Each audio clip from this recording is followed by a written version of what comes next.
ورزازات التي عرفت إنهاء تصوير مشاهد الفيلم القصير لحظة في الحياة.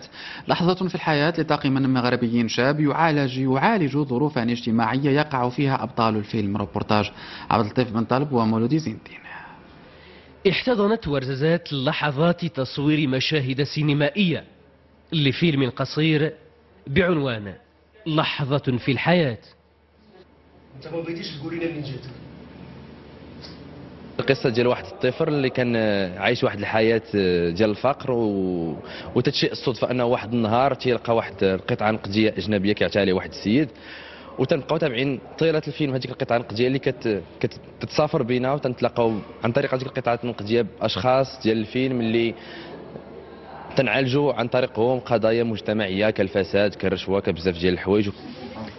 طاقم شاب مغربي صرف من المهنيين السينمائيين والتقنيين، ما يفوق 40 شخصا اشتغلوا في هذا الفيلم القصير.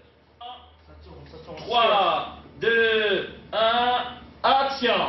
الناس ديال ورزازات كسوا ليكيب ديال التصوير، الممثلين، لي ديكور، الناس عاونوني بزاف، ولقيت يعني كاين غيشاس في الاختيار، سيدير لقيت بزاف الحوايج كسوا او نيفو دي ديكور او نيفو دي كوستيوم او نيفو دي ميم الكاسين. كان عندي تخوف هنا في الكاسين، مي لقيت يعني الكاسين ديال ورزازات ما كاينش غير لا فيغوراسيون، مي كاين حتى ممثلين.